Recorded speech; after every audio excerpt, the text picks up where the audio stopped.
laughed too easily. That was the first thing I noticed about her. The way she laughed at everything my son said. Head tilted just enough, hand touching his forearm at the exact right moment. 43 years of watching people for a living will do that to you. You stop seeing what's there and start seeing what's performing. My son. I'll call him by the name his mother gave him, the one she whispered into his hair the night he was born. His name is Patrick. He's 31. He works in logistics, drives a sensible car, calls me every Sunday whether or not he has anything to say. He's a good man. He got that from his mother. His mother passed 4 years ago, ovarian cancer, 14 months from diagnosis to the end. I sold the house in Columbus and moved to a smaller place in Dayton, closer to Patrick, because I didn't see the point of 42 years of stuff and 3 bedrooms and a garage I used to rebuild engines in. I took one toolbox. I left everything else. Patrick worried about me. I know he did. I told him I was fine. He told me I always said I was fine. We went back and forth on that for about 2 years before we both decided it was easier to just accept the dynamic. Her name was Delia. Patrick brought her to Thanksgiving. My sister and her husband drove down from Cleveland. My brother-in-law made his usual comments about the Lions, and Delia sat across from me and folded her napkin into her lap with both hands the way people do when they've been told to make a good impression. She was warm. She was attentive. She asked my sister about her garden and remembered the answer 20 minutes later in a different conversation. She helped clear the table without being asked. She was very, very good. I watched her. I didn't mean to make it obvious. I'm not sure I succeeded. Patrick caught me looking at one point and gave me a half smile that said, "Be nice, Dad." I gave him one back that said, "I'm always nice." We've been having that exchange since he was 16. After dinner, when my sister and her husband had gone to the living room and Delia was helping Patrick with the dishes, I was standing at the counter cutting the pumpkin pie. Patrick came up beside me to grab a serving fork from the drawer and, without saying a word, without looking at me, he tapped the back of my hand 3 times with 2 fingers. Slow, deliberate, like a heartbeat with something wrong in it. I kept cutting the pie. I didn't flinch, but my stomach dropped about 6 inches. 3 taps. We hadn't used that in years. His mother started it, actually, when Patrick was 8. Maybe 9. She had this rule that if he ever felt unsafe somewhere, at a friend's house, at a party when he got older, anywhere, he could call home and say, "Mom, can I talk to Dad about the game?" And we'd come get him. No questions asked, no embarrassment. But when he was little, she also taught him the taps. If he was at a family gathering and something felt wrong and he couldn't say it out loud, 3 taps on the back of the hand meant, "I need you to pay attention right now."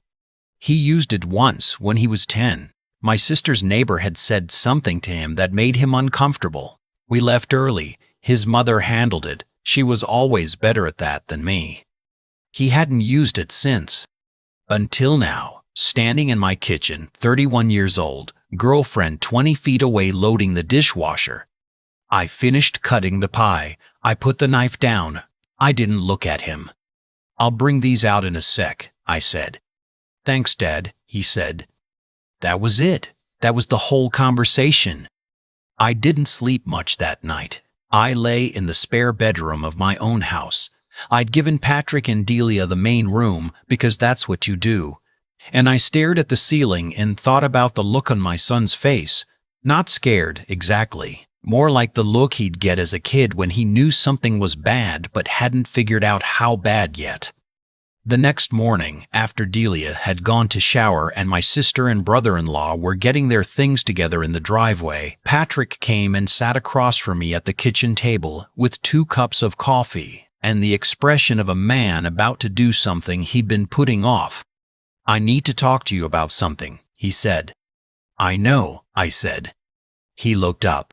"You've been sitting on this since at least Tuesday," I said, "probably longer. You've been waiting for a chance to get me alone." He wrapped both hands around his mug. "She asked me to add her to my investment account." I kept my face still. "Which one?" "My 401k. And the brokerage account I set up after Mom died. He paused. She said it was so we could consolidate our finances, start planning together. How long have you been together? 8 months. Is she moving in? He looked at the table. She's been staying here most nights since September. I nodded. I took a sip of coffee. I asked the question I needed to ask, even though I didn't want to hear the answer. Have you done anything yet? With the accounts? No, he exhaled, but she brought it up again last week. She said some of her clients at work. She works in financial planning, you know this. She said some of her clients are using this platform. She showed me the returns. Dad, the numbers looked real. They looked... I know what real numbers look like, I said. Tell me the name of the platform. He told me. I'd never heard of it. That meant nothing by itself. There are 10,000 platforms. But I took out my phone and typed it in right there at the table, and the first thing that came up was a warning from the SEC. Second result was a Reddit thread with 47 people describing how they'd lost between $20,000 and $200,000. I turned my phone around and slid it across the table. Patrick read it for about 30 seconds. He didn't say anything. His jaw got tight the way it does when he's working very hard not to show something. How much is in the brokerage account? I asked. $63,000, he said quietly. The 401k is about $90,000. I nodded. I put my phone back in my pocket. Dad, he said. Yeah. I knew something was off. I couldn't figure out what it was. He stopped. I know how that sounds. It doesn't sound like anything, I said. These people are professionals. That's their job. I want to be careful here about how I describe what I knew and when I knew it, because I don't want to make myself sound smarter than I was. I spent 22 years as an investigator for the Ohio Department of Commerce Securities Division. I reviewed fraud cases. I testified in 3 federal trials. I know what an affinity scam looks like, I know what a romance scam looks like, and I know what a pig butchering operation looks like, because I was working cases like this back when most people had never heard the term. When Patrick tapped my hand the night before, I didn't know any of this specifically. I just knew the tap. I just knew my son. The rest I had to find out. Delia came downstairs about 20 minutes later, hair still damp, smiling the smile I'd been watching for 12 hours. She made herself a cup of tea in my kitchen like she'd been doing it for years and sat down with us and asked if anyone wanted eggs. I told her I was full. I smiled back at her. I asked her how work was going. She told me about a couple of clients she was helping with retirement planning. She was careful. She never mentioned numbers, never named names, but she managed to work in the phrase significant returns, and most of my clients have moved over in a way that sounded casual and wasn't. She was seeding. That's what they do. They don't make the pitch directly. They let the idea grow in the room until you're the one who brings it up.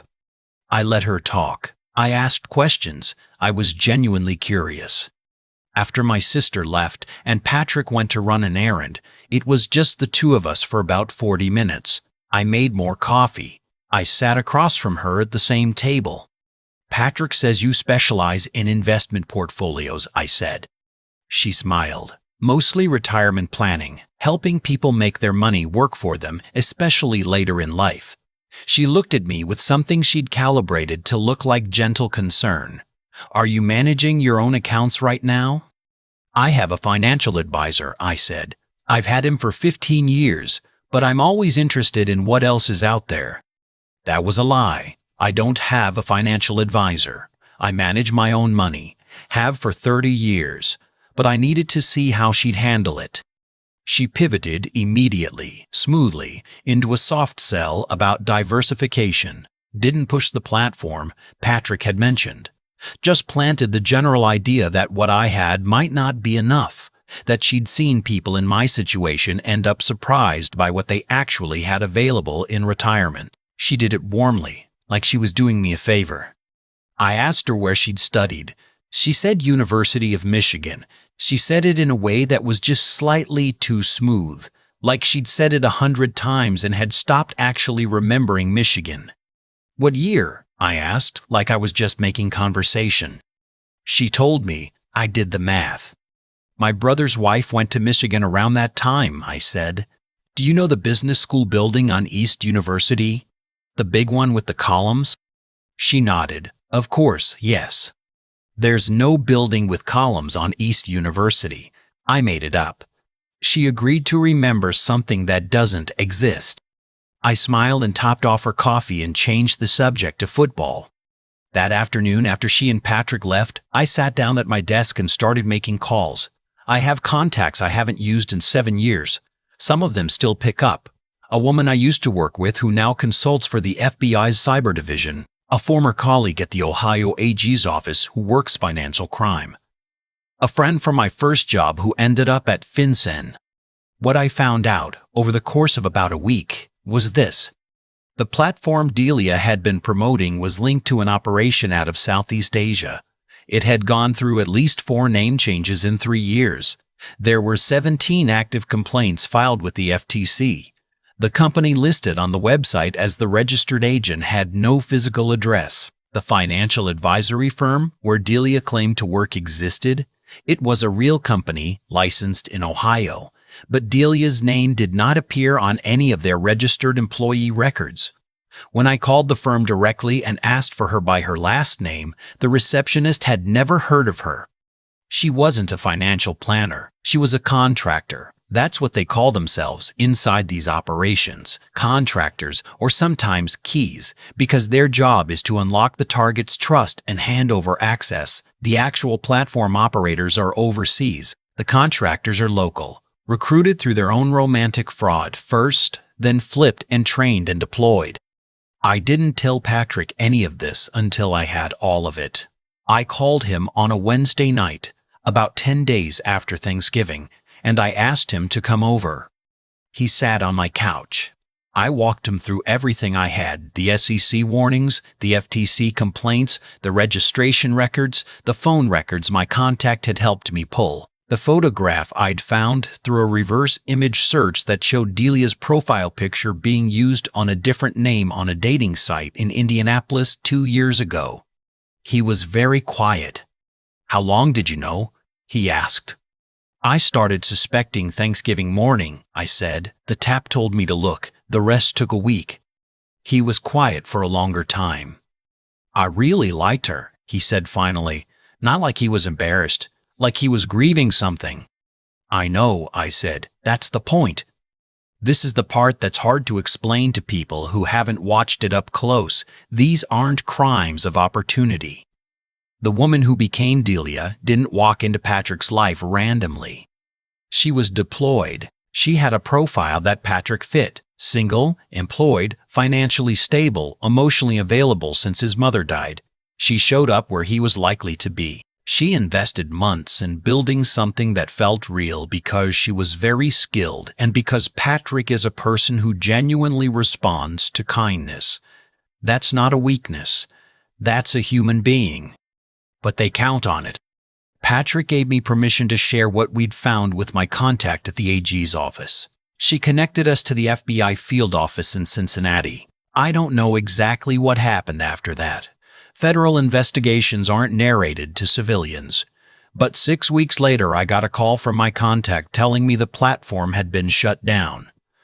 I don't know if Delia was prosecuted. I don't know if she was herself a victim before she became something else. I've thought about that more than I expected to.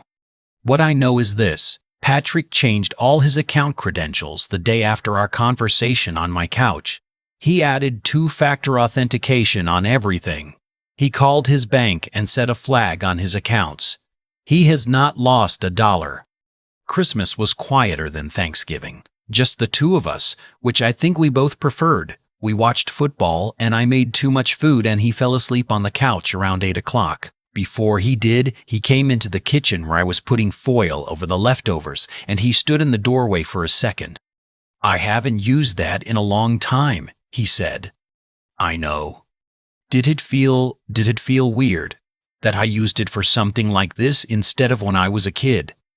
I thought about his mother. About a woman who had the presence of mind to build a system for her son before he ever needed it, so that when he was 31 and alone in a bad situation and couldn't say the thing out loud, there would still be a way to reach. "No," I said. It felt exactly right. He nodded. He went back to the couch. I stood in the kitchen for a while. There are things you do when your kids are small that you think are just for when they're small. You don't know which ones will last. You don't know which ones they'll carry forward and use in a moment you never anticipated, in a life you won't always be part of. You just build what you can and hope the structure holds. My wife built the taps. I was just the one still there to receive them. That's enough. For me, that's more than enough. I keep thinking about the gap between what Delia was and what she appeared to be, and how easily that gap could have swallowed my son whole. She wasn't some obvious predator. She was patient. She was warm. She did everything right for 8 months because that was the job, and she was good at it. The people who recruited her, whoever they are, sitting in an office building somewhere overseas running 16 of these operations at once, they understood something important, that the most reliable way into someone's life isn't through their greed, it's through their loneliness, their hope, the part of them that still believes kindness is free. Patrick lost nothing in the end, not a dollar, not his retirement, not the account his mother and I spent 20 years building alongside our own. But I've sat with what almost happened long enough to know that losing nothing financially doesn't mean nothing was taken. He trusted her. That's not nothing. Rebuilding the ability to trust after it's been weaponized against you, that's its own kind of work, and it takes longer than people expect. What I keep coming back to is the tap. 3 fingers slow on the back of my hand. His mother built that into him when he was 9 years old. Not because she expected something like this. She just believed, and she was right, that the world would eventually put him in a room where the truth was difficult to say out loud, and she wanted him to have a way to reach. She wasn't teaching him to be afraid. She was teaching him that asking for help is not a defeat, that knowing when you're in over your head and having the honesty to signal it, that's not weakness. That's what actually keeps you safe. I've thought a lot about what it took for him to use it. He's 31. He's independent. He had every reason to handle this alone, to figure it out, to not want his father watching over his shoulder. And he used it anyway, because somewhere in him he still knew that being smart doesn't mean being alone. That there are situations where what you need isn't more information. It's someone who has been doing this longer than you, who has seen what you haven't yet seen, who loves you enough to look without flinching. That's the thing about the kind of fraud Delia was running. It doesn't target stupid people. It targets people who are open, who are emotionally available, who respond to genuine connection because they're the kind of people capable of genuine connection. Patrick is exactly that kind of person. I am proud of him for it. I want him to stay that way. But I also want him, and anyone reading this who recognizes something in this story, to understand that being open-hearted and being careful are not opposites. You can be warm and still notice when a story doesn't hold together. You can care about someone and still ask the question that makes them uncomfortable. You can want something to be real and still do the work of finding out whether it is. That combination, the willingness to feel and the discipline to think, is what actually protects you. Not suspicion, not walls, just paying attention with both your heart and your head at the same time. Delia counted on those 2 things being separate. In Patrick's case, because of 3 taps on the back of a hand, they weren't. His mother would have been proud of both of us.